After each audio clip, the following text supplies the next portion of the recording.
Bon día, people, yo soy Dani.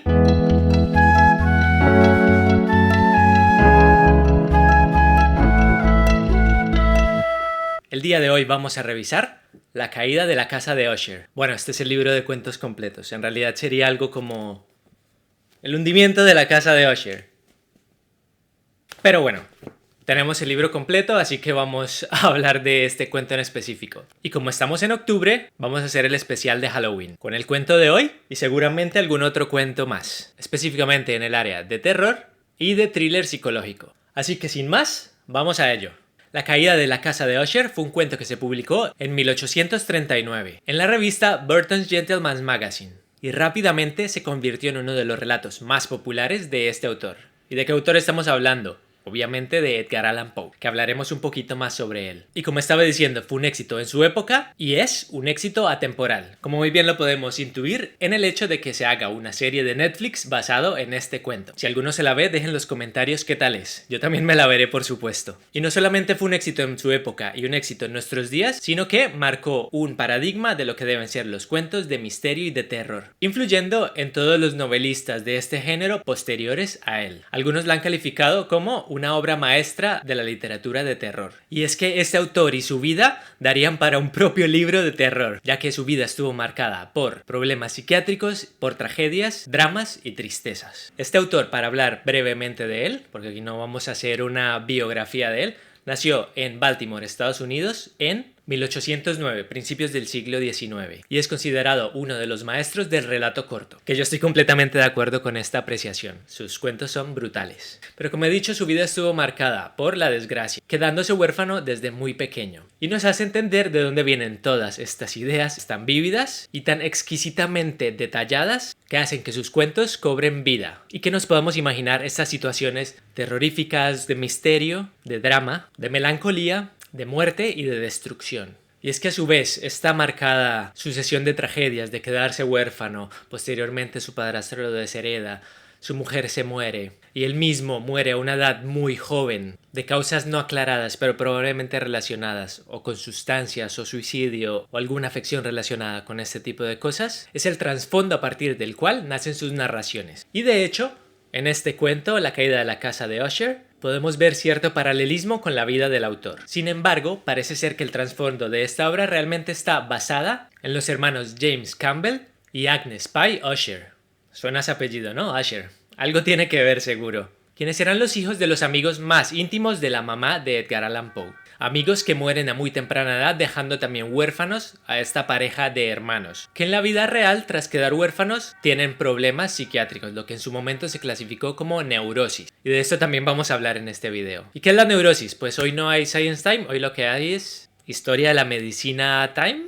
La neurosis se menciona por primera vez en el siglo XVIII. Sin embargo, no va a ser hasta el siglo XIX, con el surgimiento y el auge de la psiquiatría como especialidad médica, que se le va a dar una definición y unas características concretas. Y entonces, pues, ¿cómo se definía neurosis? Se definía como un trastorno del sistema nervioso, pero que no tenía una causa demostrable clara. Es decir, que no había fiebre, no había infecciones, no había otras alteraciones que pudieran explicarlo. Simplemente pacientes que presentaban algún tipo de alteración en su estado mental, en sus capacidades sensitivas y motoras, que no se podía explicar de ninguna otra manera. Todo esto se agrupó bajo el término neurosis. Y posteriormente, a partir de aquí, surgen muchas teorías que la explicaban. Una de las principales, lideradas por el neurólogo y psiquiatra austriaco Sigmund Freud.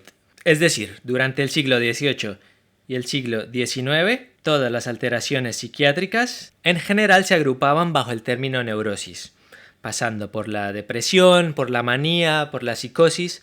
Todas estas definiciones actuales se definían bajo el término neurosis, y poco a poco, a medida que la psiquiatría fue avanzando, se fue afinando en términos y reemplazando el nombre genérico por caracterizaciones más certeras, que son las que usamos hoy en día.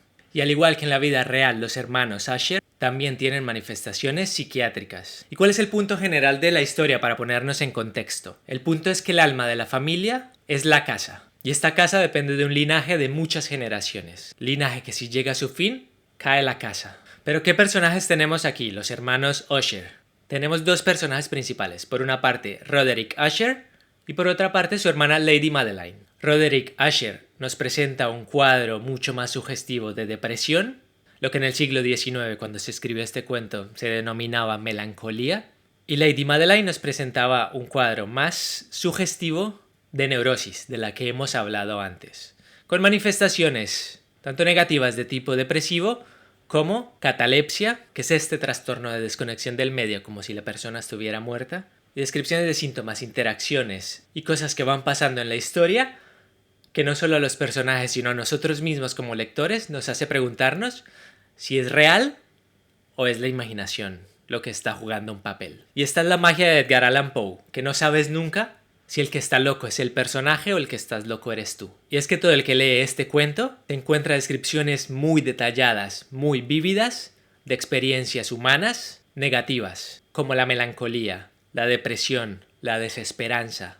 Descripciones de historias de personajes, de vidas que mezclan la antigüedad con la muerte, la amistad con la locura. Todo esto inmerso en un mundo muy detallado y que cuando lo lees te lo puedes imaginar cómo era este escenario de sueños, visiones, sugestiones, oscuridad, que es casi como si estuviéramos viendo una serie a través de esas páginas. Y no por nada se ha ganado la fama de obra maestra, porque no voy a hacer spoiler de la historia, pero la sensación que te deja es de estar viendo una película de miedo. Y a medida que lo lees sientes esta incomodidad, este mal rollo, esta sensación extraña de que lo que sienten los personajes y lo que está pasando es algo muy turbio. Terror, muerte, realidad, imaginación se mezclan en esta historia como una obra maestra del cuento corto y la literatura del terror. Y es que toca también el tema del destino de una familia, de las relaciones padres-hermanos y de decisiones que desencadenan tragedias y destrucción.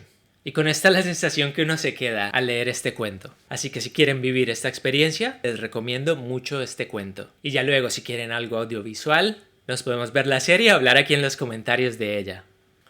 Este ha sido el cuento de hoy. Un cuento un poco más lúgubre, pero que también merece ser contado. Sin más, nos vemos la próxima. Hasta luego.